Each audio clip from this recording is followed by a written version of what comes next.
अस्सलाम वालेकुम दोस्तों, मेरा नाम है अली। हमेशा की तरह मौजूद दाऊद और आप देख रहे हैं इस वक्त क्रिकेट लवर अली शो को। किसको देखना बनता है। तो दोस्तों आप लोग से बात करने जा रहे हैं, बात करेंगे जी आज आपके साथ टॉप क्रिकेट न्यूज का सेगमेंट है, आप लोग से शेयर करेंगे। नंबर 1 पे आज आप लोगों से बात करने जा रहे हैं कि पाकिस्तान के हेड कोच के लिए मिकी ऑर्थर ने कर दिया है मना। कौन होगा पाकिस्तान का नया हेड कोच, इस सवाल से बात करेंगे। जिसके बाद जो अपडेट आ रही है हमारे पास वो आ रही है बाबर आजम और नजम सेठी के दरमियान हुआ है राब्ता, क्या हुई है बातें वो आपको बताएंगे। और बात करेंगे जिसके बाद जो हमारे पास अपडेट आ रही है वो आ रही है मोहम्मद आमिर को लेकर। आज बड़ी कमाल किस्म की मोहम्मद आमिर ने बॉलिंग की है, उसके ऊपर ही बात करेंगे। तो अगर आप आए और चैनल पर नहीं और पहली बार आए तो चैनल को लाजमी सब्सक्राइब करें और साथ ही बेल आइकन बजाना। तो बात का आगाज करते हैं नंबर 1 खबर के साथ। तो आपको पता होगा कि इस प्लेटफॉर्म से हमने आपको पहले बताया था कि मिकी ऑर्थर जो है पाकिस्तान टीम के नए हेड कोच हो सकते हैं, क्योंकि हमें अंदर की इंफॉर्मेशन मिल गई थी कि मिकी ऑर्थर से पीसीबी ने राब्ता किया है, लेकिन उस टाइम कुछ ऑफिशियली तौर पर आया नहीं था कि पीसीबी ने राब्ता किया है या नहीं। पीसीबी अंदर खाने जो है मिकी ऑर्थर से डिस्कशन कर रहा था और मिकी ऑर्थर को कोच बनाना चाह रहा था। लेकिन अब पीसीबी ने ऑफिशियली तौर पर आज जो है वो अपनी वेबसाइट पर हर जगह पर जो ऑफिशियली तौर पर डाला, प्रेस रिलीज जारी की, जिसमें उन्होंने कहा कि यार नजम से वो जो आपके मिकी ऑर्थर है अब वो हमारे साथ जो है वो नहीं रहेंगे। क्या वजह है जी?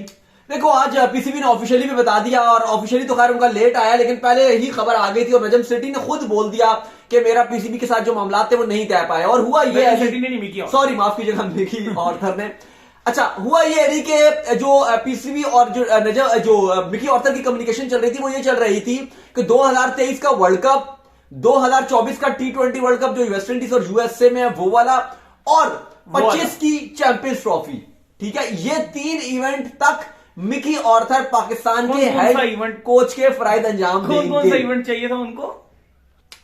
अच्छा, तो अली साहब, मिकी ऑर्थर का क्योंकि डरबे शायर के साथ कॉन्ट्रैक्ट हुआ है, उन्होंने साफ साफ पीसीबी को कहा है कि अगर आप मुझे चैंपियंस ट्रॉफी के लिए खाली, जैसे मैथ्यू हेडन को रखा था रमीज राजा ने, वो कह रहे हैं या तो फिर आप मुझे खाली चैंपियंस ट्रॉफी के लिए, वर्ल्ड कप के लिए और T20 वर्ल्ड कप के लिए जो जैसे वो 2-2 महीने के लिए आप मुझे बुला लो, चलो 1 महीना पहले मैं आ जाऊंगा, वो डायरेक्ट वर्ल्ड कप में आते मैं 1 महीना पहले आ जाऊंगा पाकिस्तान, लेकिन मुझे इवेंट्स के लिए रखे, मुझे टास्क बेस्ड जो मैं काम करूंगा, मैं लगातार 3 साल के कॉन्ट्रैक्ट पे नहीं आऊंगा कि 23, 24 और 25, 3 साल का पीसीबी ने उनको कॉन्ट्रैक्ट ऑफर किया। तो उन्होंने कहा जी कि 25 की चैंपियंस ट्रॉफी तक डायरेक्ट मैं नहीं आऊंगा, मैं शॉर्ट टर्म अब काम करना चाहता हूं, मैंने डिसाइड कर लिया कि मैं किसी के साथ भी काम करूंगा, मैं शॉर्ट टर्म काम करूंगा। लाइक वो कह रहे हैं कि इस बार मैं पीएसएल की कोचिंग के लिए इंटरेस्टेड हूं, अगर कोई फ्रेंचाइज चाहेगी तो मैं पीएसएल में कोचिंग करूंगा, पाकिस्तान टीम के साथ एज ए कंसल्टेंट काम करने को तैयार हूं। लॉन्ग टर्म जो है वो आपके साथ काम करने के लिए किसी भी, पीसीबी को यह बात मंजूर नहीं है। पीसीबी ने कहा नहीं भाई नहीं, अगर आप हमें चाहिए तो फुल टाइम ही चाहिए, वरना फिर हम आपको सोच के बताएंगे, वो आप हमारी तरफ से ना ही समझिए। पीसीबी ने कंसल्टेंट की, उन्होंने अपने आप को पीसीबी को ऐसा, पीसीबी जो पाकिस्तान टीम है कंसल्टेंट की ऑफर कराई है, लेकिन वो भी पीसीबी ने मना कर दिया। नहीं, ये बहुत अच्छी बात है, ये असूली डिसीजन जो है बिल्कुल हम इसके साथ हैं। बड़ी जबरदस्त फैसला लिया नजम सेठी ने। ऐसा नहीं होना चाहिए, कोई फ्रीलांसिंग की जॉब नहीं है कि कोई पार्ट टाइम आएगा और आके आपको जो है 1 महीने आप अपना स्क्वाड सारा कुछ सिलेक्ट करके लेके जाएंगे, वो 1 महीने आपके साथ जुड़ेगा, उसमें आपको कोई फायदा नहीं होगा। लॉन्ग टर्म जो चीजों पर इन्वेस्ट करना चाहिए। हाँ, कौन मानता है वो जी करता रहेगा, बस बैठा रहेगा वहां पर, बैठ के देखेगा मैच, हाँ बस, लेकिन कोई एट द एंड फायदा नहीं होगा। लॉन्ग टर्म जितनी इन्वेस्टमेंट होगी आपके लिए उतना ही बेहतर है। तो बेहतर आपने ये अच्छा फैसला किया, लेकिन अब सवाल यहां पर दाऊद साहब ये उठता है कि अगर ये मिकी ऑर्थर जो है वो पाकिस्तान टीम के कोच नहीं बनेंगे तो फिर पीसीबी ने बताया कि अब ये कुछ नाम जो है वो अंडर कंसिडरेशन जो है वो जारी है, कुछ टॉप नेम्स, तो इनके अंदर क्या नाम है, क्या लैंग्वेज जा रहे हैं? 3 नाम है अली जो आपके पीसीबी ने इससे पहले अपने पास रखे हुए थे कि हम उनसे राब्ता करेंगे। 3 नाम थे। अब वो 3 नाम में क्या ये उससे साइड में जाएंगे? क्योंकि देखो जो बाहर के लोग हैं वो तो बात ये करते हैं कि जो जिनसे आप अगर जैसे साइमन डोल हो गए या नासिर हुसैन हो गए, इस तरह के लोगों से अगर आप पूछें तो वो तो कहते हैं कि पाकिस्तान को आउट ऑफ द बॉक्स जाकर मॉर्गन जैसे लोगों को मनाना चाहिए, जैसे इंग्लैंड ने न्यूजीलैंड के ब्रेंडन मैकलम को मना कर लाए कोचिंग, यंग कप्तान होना चाहिए। हाँ, ऐसा कोच, मतलब वो मनाए जाकर, आप ऐसे आपके सर्किट में मिलेंगे आपको, आप देखें और आप उसको फाइंड करें। जैसे इन्होंने सिलेक्टर आफरीदी को लगाया, ये बहुत जबरदस्त सिलेक्शन कमेटी के चेयरमैन लगाए, दुनिया तारीफ कर रही है, इंडिया में तारीफ मिल रही है, पाकिस्तान में फैंस तारीफ कर रहे हैं कि नडर किस्म का सिलेक्टर है, अपनी मर्जी से आके टीम अनाउंस करता है और बड़ा बहादुरी से काम कर रहे हैं, क्योंकि बड़ा नाम है, डरता वरता किसी से भी नहीं है आफरीदी। तो ऐसा ही आपको कोच भी लगाने की जरूरत है। मॉर्गन एक ऐसा नाम आ रहा है कि राब्ता करें, लेकिन अभी तक पीसीबी की में भी पहुंच से दूर हो या उनकी डिमांड हाई हो, पैसे ज्यादा मांगे। लेकिन अली जो भी 3 नाम है पीसीबी के पास, उनमें एक है जस्टिन लैंगर, जो बहुत बड़ा नाम हो सकता है, जिसने क्रिकेट ऑस्ट्रेलिया को बहुत बुलंदियों तक पहुंचाया था। लेकिन वो अलग बात है कि प्लेयर उनसे नाखुश थे क्योंकि थोड़ी सख्ती करते थे, तो उसके बाद वो चले गए क्रिकेट ऑस्ट्रेलिया में। जब पैट कमिंग्स आए, कप्तानी संभाली उन्होंने, तो उसके बाद कहानी इधर गई कि बस उनकी कप्तानी ही चली गई। टिम पेन के बाद जब पैट कमिंग्स को कप्तानी दी गई, तो उसके बाद प्लेयर्स ने कहा पैट कमिंग्स से, सब ने कि हम इनके साथ नहीं खेलना चाहते, और फिर उनकी जो कोचिंग है वो चली गई। तो एक तो लैंगर है, दूसरा साइमन कैटिच, ये भी ऑस्ट्रेलियन है, एक इनका नाम भी है, और एक गैरी क्रिस्टियन, आपको याद होगा जिसने भारत को 2011 का वर्ल्ड कप भी जितवाया था। तो पहले एक टाइम पर गैरी क्रिस्टियन से जो है राब्ता किया गया था, तो उन्होंने जो है ये कह के मना कर दिया था कि मैंने इंडिया की जो है वो कोचिंग की थी 2011 के वर्ल्ड कप में। जब इंडिया जो है 2011 को वर्ल्ड कप जीता था, तो वो कॉन्फ्लिक्ट ऑफ इंटरेस्ट आता है, मैं कोई काम भी करना चाहता हूं एकेडमी भी है ना उनकी इंडिया में। हाँ, तो नेक्स्ट टाइम मुझे इंडिया में उनकी पता नहीं जॉब मिलेगी फिर भारत में, या मेरे साथ कोई मसाइल पेश आ जाएंगे। और एक सबसे बड़ी वजह ये नहीं थी, सबसे बड़ी वजह ये थी कि उनकी एकेडमी है, एकेडमी इंडिया के अंदर है। लेकिन बाद में उन्होंने फिर इंटरेस्ट शो कर दिया, इंटरेस्ट शो किया, और अभी वो इंटरेस्ट शो कर रहे हैं। लेकिन अब इसके अलावा लेकिन जो पीसीबी की अपनी पर्सनल ख्वाहिश है ना, अली हमेशा से पाकिस्तान क्रिकेट बोर्ड की ख्वाहिश रही है, और हमेशा पाकिस्तान क्रिकेट बोर्ड ऑफर जिसको करता है और वो हमेशा ही मना कर देता है, वो है एंडी फ्लावर। मुल्तान सुल्तान का जो कोच है, लंबी असाइनमेंट के वो करते नहीं है, लेकिन पीसीबी की हमेशा से ख्वाहिश रही है, और वो एंडी फ्लावर के साथ रही है, लेकिन वो इतना पैसा कमाते हैं कि वो नहीं काम करते, क्योंकि वो स्पेशलिस्ट है ना। वो आईपीएल में अलग कोचिंग करते हैं, वहां पर उसके साथ है ना जो हार्दिक पांड्या, नहीं उसकी नहीं, लखनऊ के साथ शायद, आई थिंक सो, क्योंकि लास्ट में मुझे याद है कि गुजरात के साथ है, पीएसएल के दौरान ही चले गए थे वो, वहां पर उनकी वो आईपीएल ऑक्शन था, चले गए थे। तो वो बड़े, एक अगर आप देखो तो बहुत जबरदस्त कोच है, और बड़े पैसे लेते हैं, मुल्तान सुल्तान से बड़े पैसे लेते हैं, सीपीएल में पैसे लेते हैं, हर लीग में होते हैं, तो वो बहुत पैसा कमा लेते हैं। वो कह रहे हैं जी मंथली मुझे 30-35 लाख पीकेआर में नहीं चाहिए, उससे ज्यादा मैं कमा लेता हूं, और वो बहुत अच्छे कोच हैं। क्योंकि अगर आप देखो जैसे रिजवान की कप्तानी में बड़ा निखार उन्होंने डाला है, और वो मैसेज भेजते थे रिजवान को कि अब ये बैट्समैन आया तुम ये बॉलर लगाओ, अब ये बैट्समैन आया तुम ये बॉलर रखो, बहुत ही आउटस्टैंडिंग वो कोचिंग करते हैं, बड़ी मॉडर्न डे टाइप। लेकिन वो फिलहाल अभी भी ये है कि वो मुश्किल है कि वहां उनको पैसे बहुत ज्यादा कमा रहे हैं, अंटिल अनलेस को उनको बोर्ड बहुत ज्यादा ऑफर करे, लेकिन वो पीसीबी उतना ऑफर नहीं कर सकता। या तो कोई ईसीबी या कोई इस तरह का बोर्ड या बीसीसीआई उनको ऑफर कर सकता है कि करोड़ों में उनको ऑफर किया जाए। मेरे ख्याल से वो हम इतना अफोर्ड नहीं कर सकते, इतना ज्यादा पैसे उनको देना। तो बहरहाल हमारे रडार में लैंगर के ऊपर है, सबसे ऊपर जो नाम है, हॉट नेम है, बड़ा नाम भी है लैंगर में भी पाकिस्तान के लिए हो। लेकिन अब क्योंकि पीसीबी का आज जो प्रेस रिलीज भी आई थी वो यही थी कि अब हम नए सिरे से फाइंड करेंगे, क्योंकि अब टाइम अली बहुत कम रह गया। वजह यह है कि टाइम कितना है आपके पास? खत्म है न्यूजीलैंड की सीरीज। हाँ, इसके बाद क्या? न्यूजीलैंड की सीरीज खत्म है, सकलैन जा रहे हैं। हाँ, अब सिर्फ पीएसएल तक का आपके पास टाइम है, टोटल पीएसएल बाद आपको लाजमी कोच चाहिए ही चाहिए। हाँ, अब पीएसएल के दरमियान में आपको फाइंड करना है और ठप्पा लगाना है उसको कि जो पीएसएल के बाद आपकी न्यूजीलैंड के साथ सीरीज है अप्रैल में, 5 और 5 T20, उसमें आपको नया कोच चाहिए। और फिर वो आपका बाद में आपने अफगानिस्तान के साथ भी 3 खेलने हैं मैचेस, श्रीलंका के साथ भी आपकी सीरीज है, फिर एशिया कप है, फिर वर्ल्ड कप है। तो इन सब से पहले आपको एक नया कोच हायर करना है। तो पीएसएल का ये टाइम है आपके पास कि वो जो पीएसएल 1 महीना चलेगा उस दरमियान में आपको अपना हेड कोच रखना है। अब देखो लैंगर का नाम भी हॉट फेवरेट नजर आ रहा है, क्योंकि अच्छी बात है, और मैं भी इस बात पर एग्री करता हूं। लोग कहते हैं जी क्यों पाकिस्तानी कोच नहीं होनी चाहिए। आपके जितने फॉर्मर खिलाड़ी सब एक ही बात करते हैं कि बाहर से कोच नहीं आना चाहिए, सबसे कंट्रोवर्सी। लेकिन मैं ये बिल्कुल उनकी बात नहीं मानता, क्योंकि वो खुद कोच बन जाते हैं और बाद में टोटली प्लेयर्स का कैरियर बर्बाद देते हैं। सिर्फ कोच नहीं बनते ना, मसला वो कैप्टन भी बनते हैं, वो खिलाड़ी भी बनते हैं, वो बैट्समैन भी बनते हैं, वो बॉलर भी बनते हैं, वो हर चीज में फिर आगे मिसबाउल हक से आके वो कोच थे, ट्रेंडिंग कर रहे हैं। चले छोड़े वो ट्रेंडिंग, ना क्योंकि नया रोला फिर शुरू हो जाए कोचिंग को लेके। अब आप देखें, अब मिसबाउल हक थे, अब वो जब कोच बने थे, मिसबाउल हक साहब चीफ सेलेक्टर भी बन गए, कोच भी बन गए, बैटिंग कंसल्टेंट भी बन गए थे।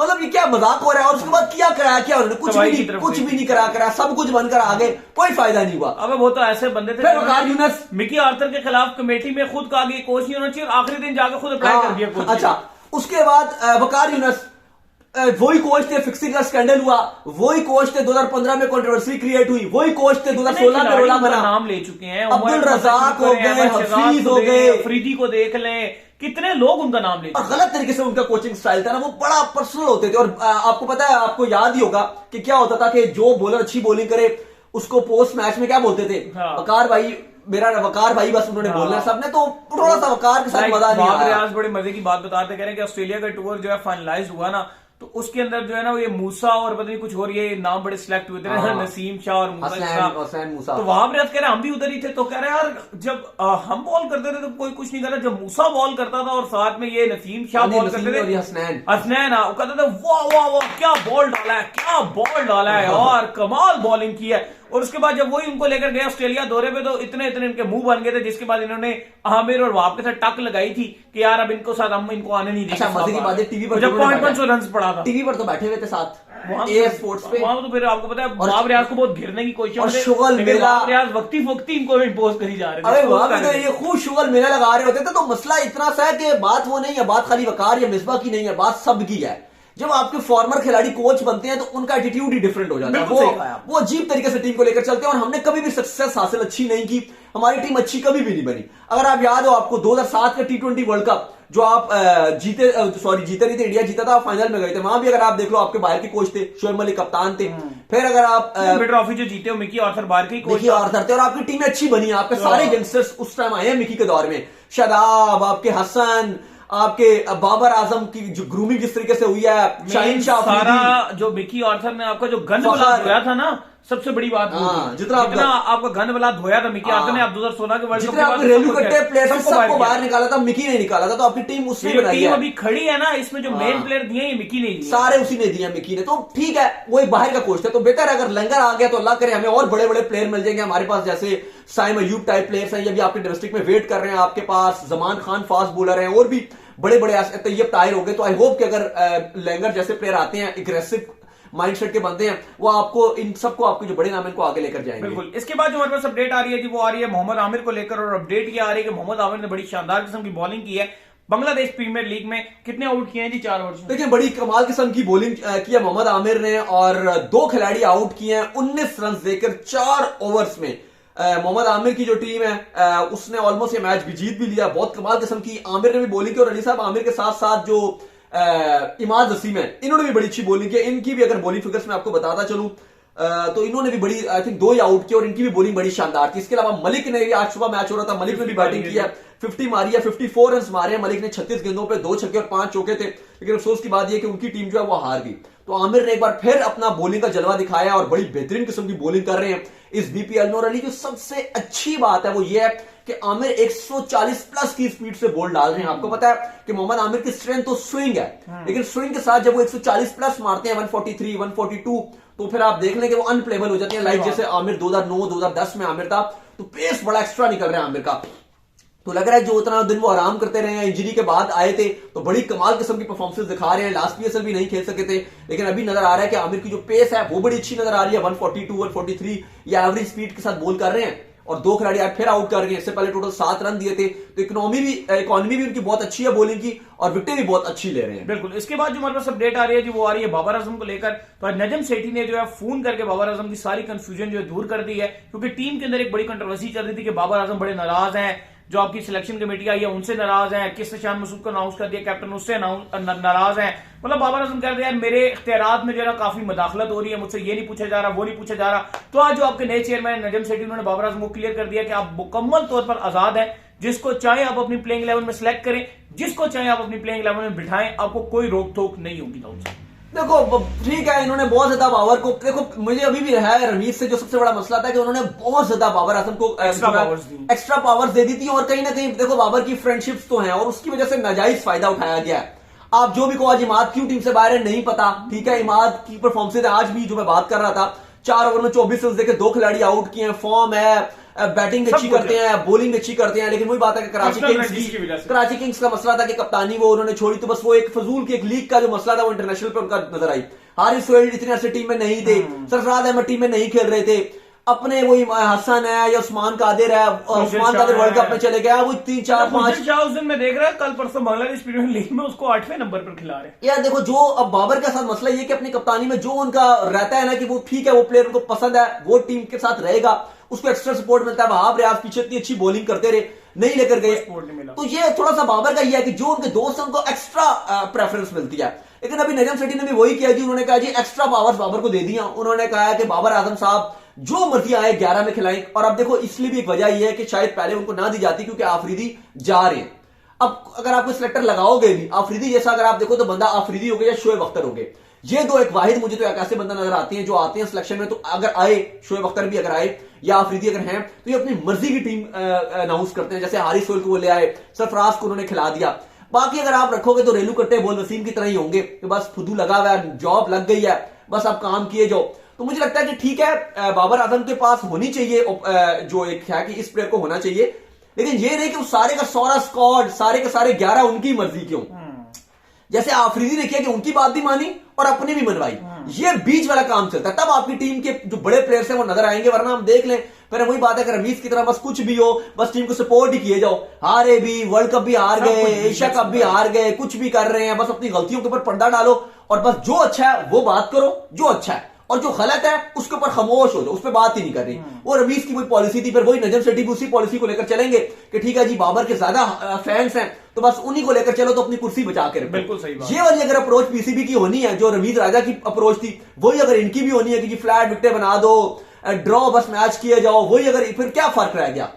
जो लोग बात कर रहे थे कि नजम सेठी बेहतर काम करेंगे, फिर क्या फर्क रह गया। ठीक है, कप्तान को पावरफुल होना चाहिए और देनी चाहिए पावर्स, इस बात पर कभी भी हमने ये नहीं कहा कि नहीं देनी चाहिए, लेकिन आपने देख लिया ना कि वो पावर का क्या फायदा हो गया। अब देखो हम लास्ट शो में भी बात कर रहे थे कि देखो जो हक और सच की बात वो ये है कि ओडीआई में बाबर को आप कप्तानी दो, उनकी टीम भी खिलाओ उनकी मर्जी की, लेकिन जो सिलेक्शन कमेटी है, अगर आप मुझे खाली एक बात का जवाब दो ली कि अगर सिलेक्शन कमेटी का यह काम है कि जो कप्तान ने 15 नंबर नाम लिख के दिए वो 15 आके अनाउंस करने हैं, तो भाई आप उसमें 15 लाख रुपए 20 लाख रुपए महाना क्यों जाया कर रहे हो। फिर कैप्टन को कैप्टन ही सिलेक्टर बना दो, वही कैप्टन अपनी मर्जी से 15 नाम दे और आप अनाउंस कर दो। कैप्टन प्लेइंग सिलेक्टर का कैप्टन कह रहा है मैं प्लेइंग 11 बनाऊंगा, प्लेइंग 11 भी बनाऊंगा, अपने नाम भी, क्योंकि आफरीदी जा रहे हैं, खबरें ये आ रही है कि शिमे भी आफरीदी नहीं मान रहे, उनको ऑफर, कल हमने आपको खबर दी थी कि आफरीदी को ऑफर की गई है कि आप 2023 तक का जो वर्ल्ड कप है एटलीस्ट तब तक रुकिए, लेकिन मैं भी आफरीदी ना रुके, क्योंकि खबर आ रही है कि शायद आफरीदी कह रहे हैं जी एनजीओ से मेरे पास टाइम नहीं है। तो अगर आफरीदी नहीं रुकते और अगर आप कोई रेलू कट्टा सिलेक्टर लगा देते हो तो बात वही है कि फिर वो कोई कहानी दोबारा रमीज वाली फिर रहेंगे, वही रहेंगे। लेकिन अली बात वही है, मैं बाद में बोलूंगा, एक ही बात है, वो सच और हक की बात है कि T20 फॉर्मेट में शादाब खान को कप्तान बना देना चाहिए। T20 में, ओडीआई में आप बाबर को रखिए, इवन टेस्ट में भी अगर आपको समझ नहीं आ रहा कि सरफराज की तरफ अगर आप नहीं जा पा रहे तो फिर ठीक है, आप ओडीआई टेस्ट में भी इसको रखो बाबर को भी, लेकिन जो T20 फॉर्मेट है टेस्ट में तो बाबर को नहीं होना चाहिए। ठीक है, देख लिया टेस्ट है भी नहीं ना, टेस्ट है ही नहीं, लेकिन जो आपके गुजर के बाद आगे फिर वही गलती आप करेंगे। अब बनाए ना नया कैप्टन, क्या इसलिए कह रहा हूं कि टेस्ट ही नहीं है। आप ऑस्ट्रेलिया से भी आ रहे हैं, आप इंग्लैंड से भी आ रहे हैं, आप न्यूजीलैंड से भी आ रहे हैं, क्या फिर बचा आपके पास। ठीक कह रहे हैं आप बात, लेकिन क्योंकि मैं इसलिए कह रहा हूं कि अगर आप ठीक, अगर आप फेवर देना चाह रहे हो बाबर को, और क्योंकि टेस्ट नहीं है आपके पास, न्यूजीलैंड से ड्रॉ कर दिया आपने, लेकिन मैं कह रहा हूं कि आपको एटलीस्ट एक स्टार्ट लेना पड़ेगा, कदम। वर्ल्ड कप जो वेस्ट इंडीज में T20 उसके लिए आपको कदम लेना पड़ेगा, और कदम है शादाब खान। बिल्कुल, शादाब खान को आप पावर दीजिए, जैसे इंडिया ने हार्दिक को कहा है अपनी टीम बनाओ, अपनी टीम खिलाओ, नए लड़कों को तैयार करो, तैयब ताहिर है, साइम अयूब है, इनके साथ एक नई टीम बनाए। अभी मुझे एक बात का जवाब दे, चलो आप बात का जवाब दो, एक पीएसएल के बाद आपके साथ सीरीज है, 5 T20 की सीरीज है, किसके साथ है, न्यूजीलैंड के साथ, और 5 ओडीआईस हैं। 5 ओडीआईस में मैं मानता हूं कि बाबर की जो वर्ल्ड कप 2023 की तैयारियां, उसके हिसाब से जो बेस्ट टीम है यही खेल रही है, यही खिलाएं, 5 के 5 इसको टीम को दे दें। शाइन चलो टीम में आ जाएंगे, वो भी हो जाएंगे, लेकिन 5 T20 से खुदारा उसमें आप ये बाबर, रिजवान और ये वो जोड़ियां, वो शान मसूद, वो ना करें यार। अब टीम बनाओ यार, वो भाड़ में गई सीरीज 5 T20 की, वो वक्त आ गया कि आप शादाब खान को टीम दो। मैं बोलते बोलता हूं बाबर आराम करें उस सीरीज, सही बात है, बाबर आराम करें, रिजवान भी आराम करें, दोनों आराम करें, शान मसूद को भी आराम करवाओ। शादाब कैप्टन होना चाहिए, अगर आपने नहीं भी अनाउंस करा ना फुल टाइम कप्तान शादाब को, एटलीस्ट उस सीरीज में आप आराम करवा दो, बाबर को भी, अपना रिजवान को भी, और अपना ये आपका शान मसूद को भी।